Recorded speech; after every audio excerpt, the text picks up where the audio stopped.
Hello, and welcome to our playthrough of Kingdom Hearts Re-Chain of Memories.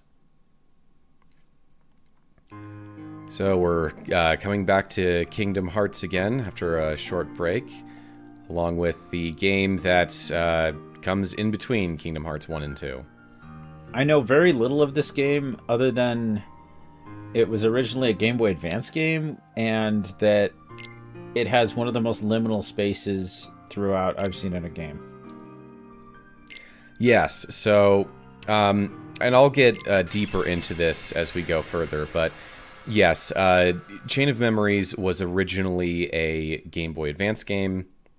It was later remade on the PS2 as Re-Chain of Memories, and that's the version that was remastered in HD, or at least ported to HD consoles and is available these days. So, yeah. And here we have this the intro with the same music as before, but mostly using gameplay and cutscene clips from Kingdom Hearts 1. That's handy. Yeah. But yeah, so I guess I'll go a little bit into what I alluded to before of what this game is and why it is. So, as I said before, without context, if you were to just like grab the Kingdom Hearts 1.5 plus 2.5 collection, you look at the games and you look at this one and you're like, what is this doing here? Why is this here? Why is this game like this? And you know, when you're thinking about what games would they put in between Kingdom Hearts 1 and 2, why a Game Boy Advance title that is the way it is? And basically, the impetus behind this game's creation was a desire both inside the dev team and without for a portable version of Kingdom Hearts 1. Okay, that makes sense. This game came out in 2004, late 2004, and at the time, you only had one option for that, and that was the Game Boy Advance. And how exactly do you take a full 3D explorable action JRPG from the PS2 and cram it onto the Game Boy Advance? The answer is that you make some compromises. A lot of compromises, honestly. Yeah, but that's basically the idea. That's the core at everything that this game is doing. And starting a bit of a trend, it seems as though they were not happy or satisfied with simply making a demake and also making the game technically a sequel. Had some other handy features along with it that I'll get into later. So it makes a twisted kind of sense with the way that they did this. But, and I'm jumping a little ahead here though, it's impressive that the game existed, particularly on the GBA, but impressive and good are two different things. Mm-hmm. Out of all of the Kingdom Hearts games that are available officially on modern platforms, this one is easily my least favorite. I could see why. Yeah, so right here, we just saw the intro that more or less recapped the first game, and now we see where the first game ended, chasing Pluto, carrying the letter in this Where the hell mysterious is field. Yeah. And I think we covered this when we finished Kingdom Hearts 1, but it's just sort of a space between worlds, I think. Okay. But yeah, here we are. This is the first footage that is taking place after Kingdom Hearts 1. Oh.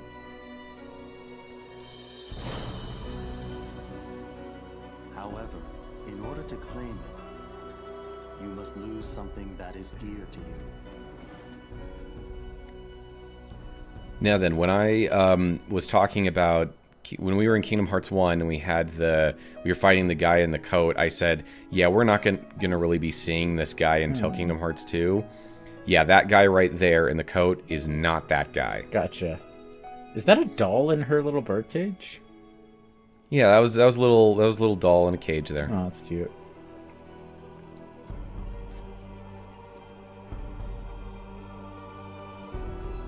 Ooh, weird castle. Yeah, I'll say. I think this castle needs Whimsical. to go see a orthopedic surgeon. Yeah, whimsical and ominous, which is where Kingdom Hearts excels. Yeah, that's kind of a weird Venn diagram, isn't it? Like, you don't get that a lot. At least you don't get it a lot. Well. Ooh, I love this sand.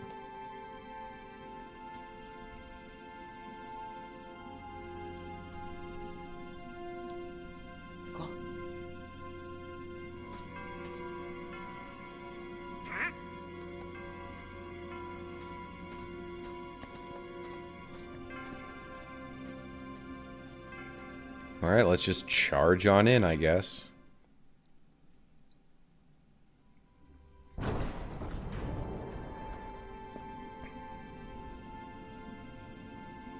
Now, you may notice that the cutscenes are a little bit lower fidelity than they were in Kingdom Hearts 1.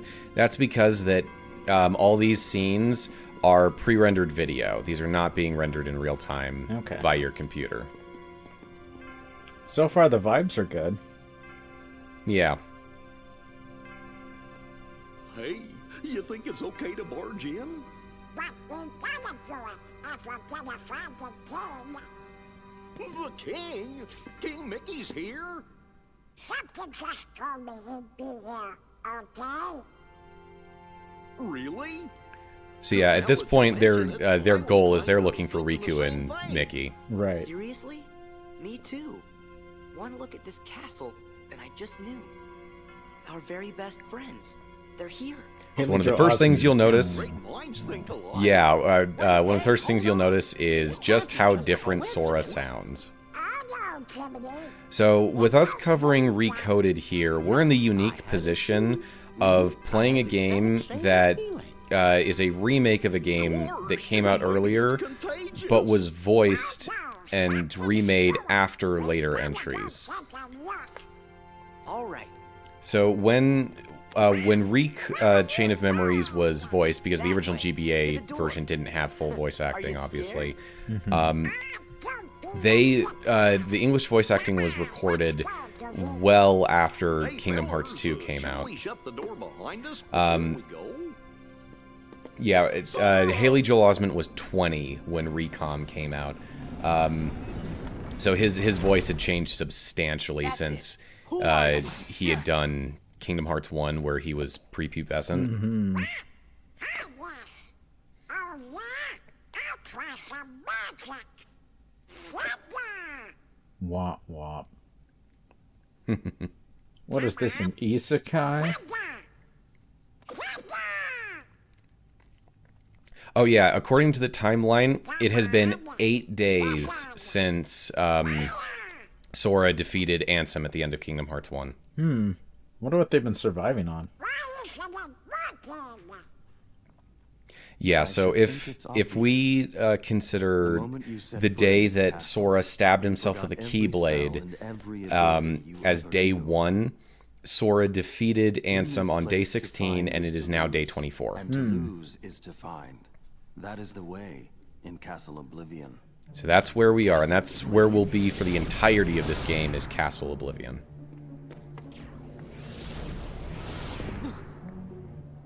Here you will meet people that you have known in the past. And you will meet people you miss. I miss? Riku! You mean Riku's here? If what you want is to find him.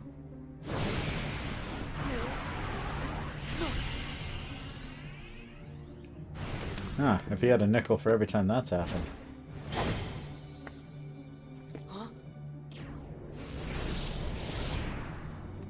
We got it's an anime game, and we got some cherry blossom petal bullcrap going on. And from them, I made this.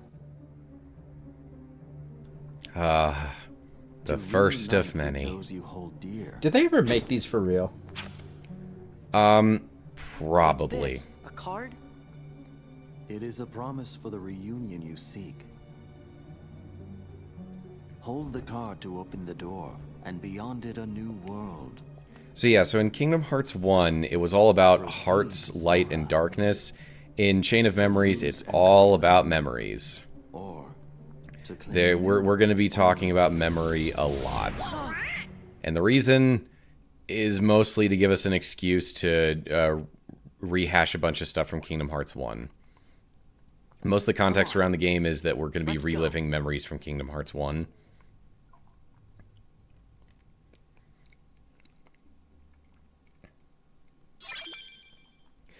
But yeah, so everything in Castle Oblivion revolves around cards. Which made sense for the GBA version, but it's interesting that they were like, yeah, let's stick with it for the remake. I mean, that's what the game is. For better or for worse, you know, you don't want to be changing things too much. So, someone's going to like it. I do know of people where this is their favorite game. Really? I don't get it, but, you know, more power to them. But yeah, I've never really played the GBA version, and I've only suffered through this version like once or maybe twice before. And each of those times were with asterisks. Mm-hmm. I just don't enjoy Chain of Memories, and we're going to see in a minute why that is.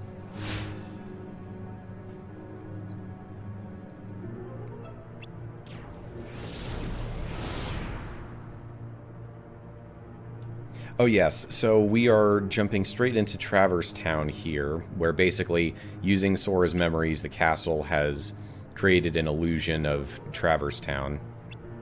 But in very blocky fashion. Yeah, I'll say.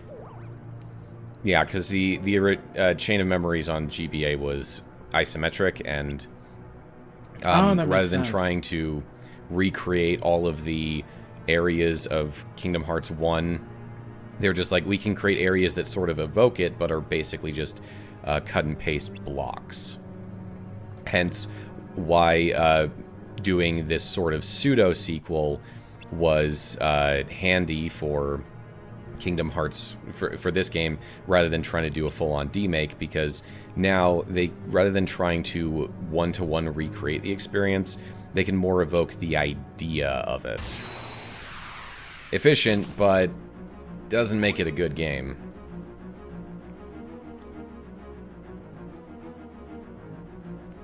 So here we have our tutorial. So basically, the action RPG combat of the original game, they clearly struggled to try to figure out how to cram it onto a GBA cartridge. So instead, they decided to have it be done via cards. Rather than selecting things in a menu, like attacking or items or magic or whatever, you just have cards that you cycle through that represent those different things.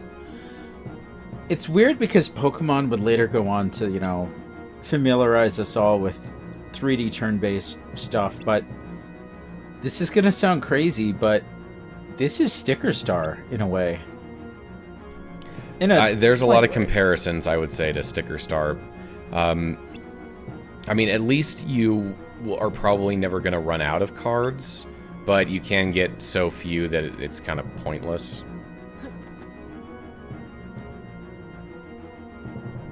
But yeah, like, you think about it,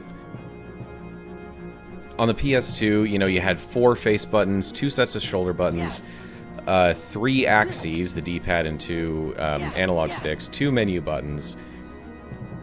You're like, okay, for the GBA, we can eliminate one of the axes because we don't need camera control because it's going to be isometric. We'll just go with that, okay. We don't really need the second set of analog, or of shoulder buttons, because we only really used those for camera control anyway. We don't need one of the shoulder buttons because that was used for locking on, and that's mostly a 3D game thing. But how the heck are we going to have players independently move and navigate a command menu? And how are we going to have all of the actions when there's only 2 face buttons, even though the triangle button didn't really do much of anything important. So it was just out of necessity that they basically said, okay, we'll just do this card thing. So the way it worked is that on the GBA you would press L and R to cycle through the cards, and then B was to jump, A was to use a card, and then later on we'll see a thing where you can use multiple cards at once, and you did that by pressing L and R together. And dodge rolling was done by double tapping left and right. Yeah, it's very nice of this guy, who is presumably a bad guy, to be giving us our combat tutorial. Yeah. Very Meta Knight of him. So, did you ever play the GBA one much? No, not really. Just a little bit to get... I'm not even sure I got out of Traverse Town when playing it. It's just like, if I'm going to play it, I'm going to play this, and if I'm going to play this, I'm going to play something else. So apparently there was going to be a dive to the heart sequence like in Kingdom Hearts 1, but that never made it into the final game. Presumably that would have been the tutorial instead of having it here in... the stained glass stuff? Yeah, the stations and all that stuff, yeah. But instead we are doing this here and now. Okay.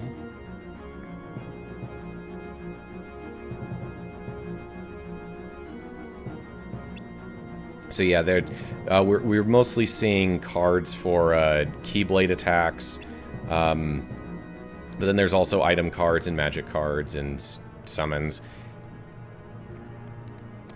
Oh, there you guys are. Yep.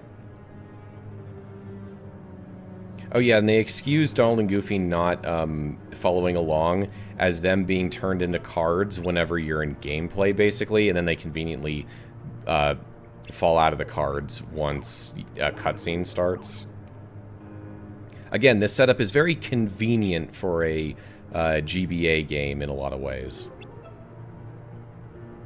Yeah, that journal would be really handy right now, Jiminy. Now, to be clear, at this point in the story, like, I think they've already talked about how they've lost memories. Like, you know, Donald can't use his thunder, and, you know, logically Sora should be as powerful as he was at the end of Kingdom Hearts 1, but now he's starting over at level 1. Bah. The degree of memory loss will change over the course of the game, and it can be kind of hard to keep up with, so don't worry, I'll Good. point it out. At this point, the only thing that they have lost is their abilities. Okay.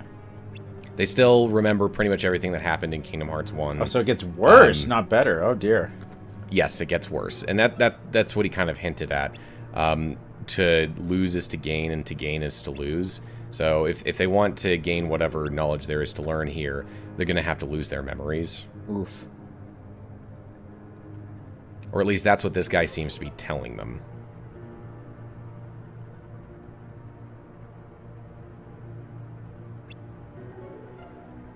So it's interesting because for a long time, this game, like the final mix versions, were only available in certain parts of the world. The Game Boy Advance version was released internationally.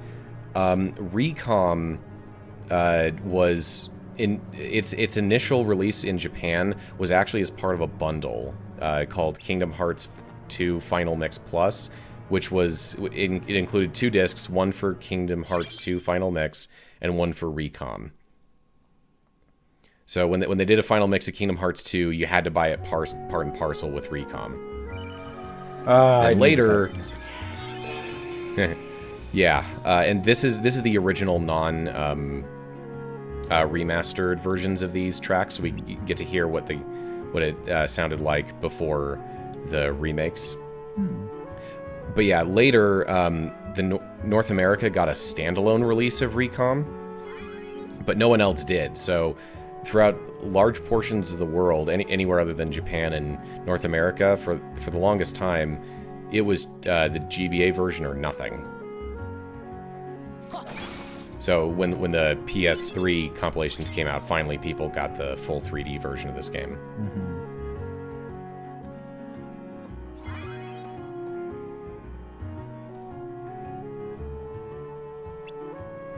So this is just like in Kingdom Hearts 1, where you can go up to things, smash them, pick them up, throw them. Not that I don't think it'll matter though. Ah, yes. So here we're gonna have our first real battle, sort of.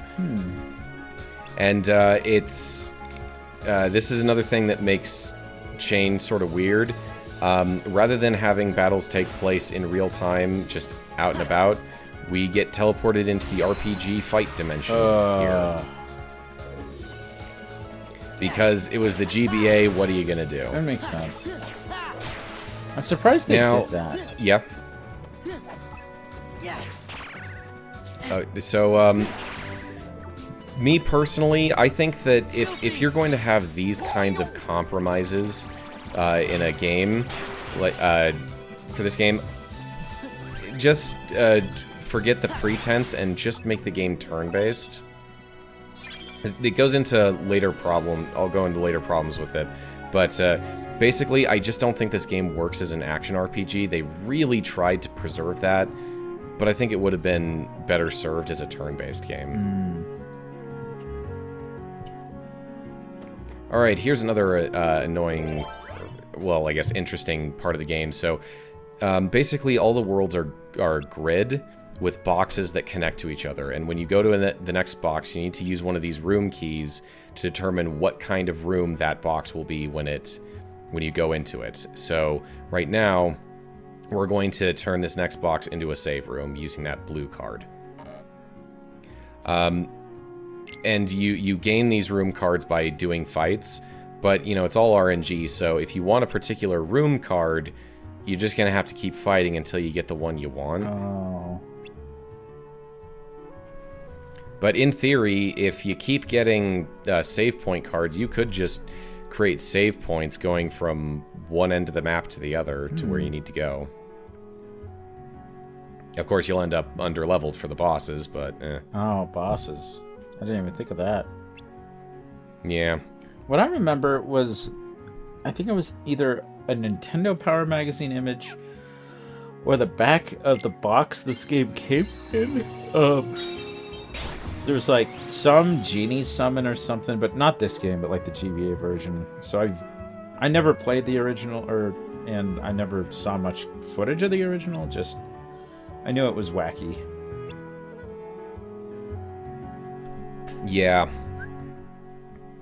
So yeah, you see right there the friends. Those are basically your party members. So in battle, the way they do the party members is that whatever party members you have, their cards will just sort of randomly appear, and you can grab them and have them and use them for attacks.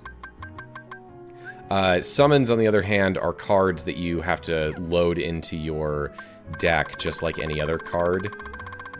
So, and also party members, when you use them, will appear alongside you and fight, whereas summons will replace you during the summon. Oh, okay. So that's kind of the difference between party members and summons in this game. So here's the grid of boxes I was talking about. So we're trying to get to that box right there that's glowing. That'll take us to the next. Basically, in each world there'll be like 3 story events, and you just need to get to the right box. And so right here, the key of beginnings will open that first one. And then you do that 3 times, and then you fight the boss of the world, and then you move on to the next world and go up the next floor in Castle Oblivion.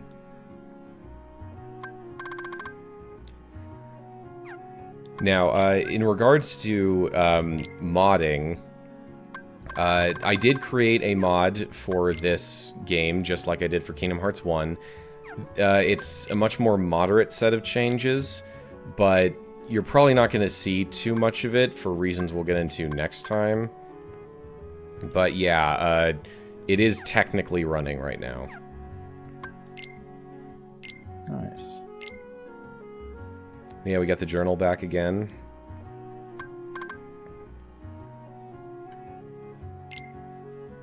Yeah, 3D model. Taken directly from the Final Mix version. Because I think they had to rebuild Kingdom Hearts 1 for the HD version, basically from scratch. So when they were porting this, they just used the KH1 model. Makes sense.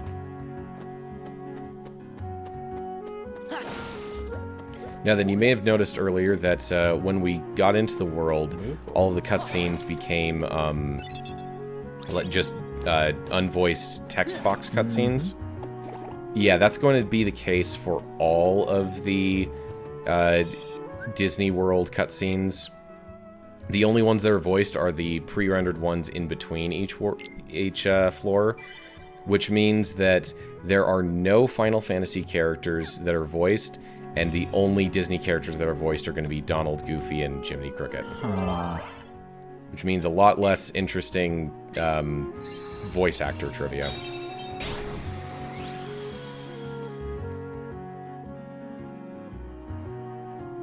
Alright, so here's our first real room. Tranquil darkness. So yeah, basically, Tranquil Darkness means that enemies will appear, but they aren't going to be too difficult. Okay. Oh, this arena's vaguely familiar. Yeah, it's like the fountain area, the 3rd district in KH1. I keep wanting to make a joke that this game is just basically Sora just battling dementia, but that's in poor taste. But at the same time, it is kind of weird to have, like... Because, you know, memory is pretty fallible. And to have a castle build, like, stuff based off your memories, you're going to get some weird stuff. I guess what I think of is that Mario 64 B3313 thing, which is, like... just very vague, weird. But yeah. It is nice to see that at least the gameplay has, you know, good flow, because I'm not the biggest fan of turn-based myself, so this is a nice compromise for me. I mean, I generally don't care for turn-based outside of certain exceptions. It's just that I think that this, the system that this game has would have been better served being turn-based, because you'll see that, you know, the cards that appear at the bottom... so basically only one entity can be attacking at a time, either you or one of the enemies. Okay. And as long as the attack is active, that card has to be, like, uninterrupted. And so if someone has a higher number card and you try and play a lower number, your attack just won't work. It'll just slam against it and not do anything. Waste the card. Right. If your number is the same, then they'll cancel each other out, and your attack won't happen, but theirs will be stopped. If yours is higher, then theirs will be stopped, and yours will override theirs. But that also works in reverse. And the problem is that they can do this at lightning speed. Imagine a version of Devil May Cry or Bayonetta, where you are on one side of the battlefield, you're doing your thing, everything's under control, and then someone on the other side charges up an attack, and the instant they start, you're just... It just staggers you. Whatever you're doing, you just stop. Yeah, that sounds terrible. And you can't... There's no warning, there's nothing you can do about it. It's just like, play higher cards. Yeah, I guess. This is why I think... if you're gonna do this, Ni no Kuni hit the nail on the head of what to do. Because it's still turn-based, but you have free range of movement, you can cancel stuff, there's a lot of timers. You know, you can swap your different little monsters, you can swap to yourself, you can swap party members. Just, your actions per minute are higher, and there's not much in terms of stagger. Yeah, it's when ordinarily, you know, in an action game, if you get staggered or your attack doesn't work, it's because you messed up. It's because you attacked when you shouldn't have, or you weren't paying attention to attack patterns. Here, it just happens because the game said that it was going to happen. And there's nothing you can do other than to just power through and try and overwhelm through sheer force, and that doesn't make for a very interesting combat system. I'd say this is probably the most terrifying for Donald and Goofy, just to blip in and out of existence like that. Yeah. So yeah, right here they're remembering things that happened in Traverse Town, so they still have all their memories. Except Donald, apparently.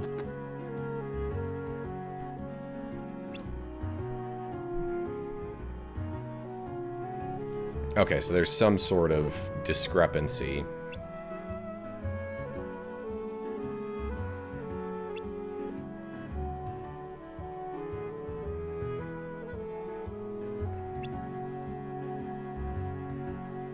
Alright, so this is covering the fact that they're not actually in Traverse Town right now. They're just in a recreation of it made by Castle Oblivion. So yeah, we're going to be in Castle Oblivion for the rest of this whole game.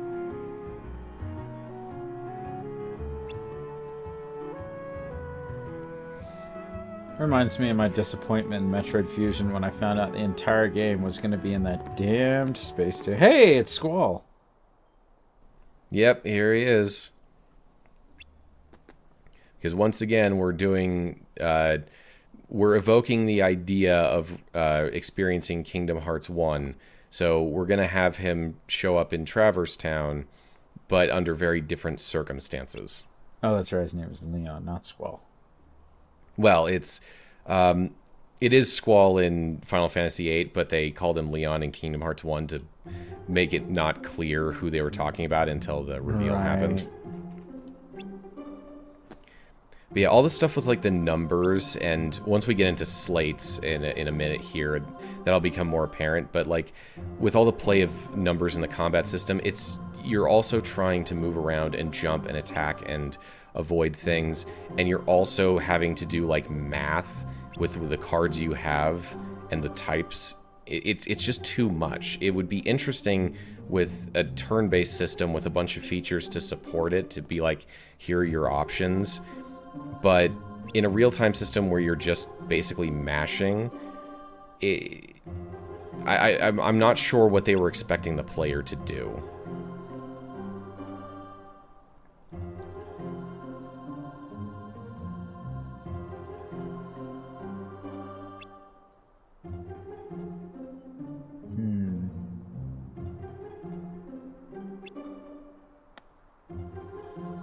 Alright, so they're just going to be talking about, like, what do you remember, what don't you remember? And so the thing about Leon here is that he is not actually here. He's basically a memory created by Castle Oblivion. Oh, my brain. Okay. So we're just seeing shadows of people that Sora and Co. have met before, and they are going to have basically the memories that they had at the time. Although, what we're also seeing here is that Leon kind of is getting deja vu of meeting Sora and whatnot. It's kind of weird to meet a memory that's almost sentient. Yeah, and all of this is building up to what the chain of memories in the title is. That is a thing. Oh, okay. And is...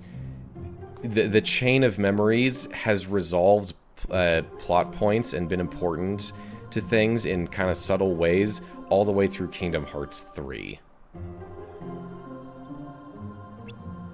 I myself have used it to resolve questions that people had about things that happened as late as that game. So yeah, it's a pretty important thing to understand what's going on. It's very vague, especially the way they try to explain it, but once I'll be able to explain it in a much more clear way once it really comes into play. But yeah, so Yuffie doesn't know who Sora is, but she knows his name somehow.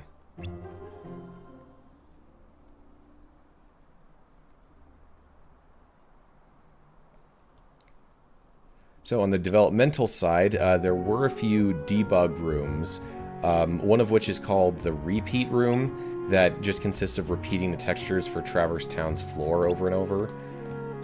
And another test room has a dark forest and a ranch from a previous Square Enix game called Musashi Samurai Legend. That's cool. So perhaps they were built using similar like engines or tech. And I believe that this applies to the GBA version, what I'm talking about. Gotcha. Okay, so I mentioned slates earlier. Here's the tutorial for it. Basically, you can stock up to 3 cards at once and unleash them all at once. If you do that, then if you reload the cards, the first one that you stocked won't come back. But certain card combinations can result in special attacks called slates. So ordinarily, if you just do 3 random cards, it'll probably just be Sora swings the Keyblade 3 times. But do certain combinations, and he could do things like the Sonic Blade from Kingdom Hearts 1, or the other combo moves like Ragnarok, along with a whole slew of new ones.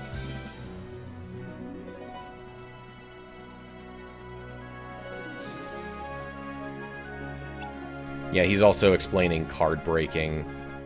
Another thing is that zeros break any card, but they can be broken by any card. So a lot of the game involves you watching bosses and then playing a 0 to interrupt their big attack, and then smack them and hope that they don't throw out a 0 at lightning speed. Mm-hmm. So wait, it's lowest number wins or highest number wins except for 0? The latter. Yeah, highest number wins except for zeros. Speaking of numbers, I noticed that recharge number changes. Like, I've seen it be 1, 2, and 3. Yeah, it starts at 1, and then when you recharge it for the first time in a battle, it goes up to 2, and then 3, to basically punish you for reloading cards too frequently. Oh, it's like how many seconds? Yeah, it's how many times you have to fill up the bar on that reload card in order to get your cards back. So yeah, right there he's stocked a Kingdom Key of 1, 3, and 9, and those all combine to do a sliding dash, which is a pretty terrible move for using up 3 cards, I'm going to be honest. Yeah.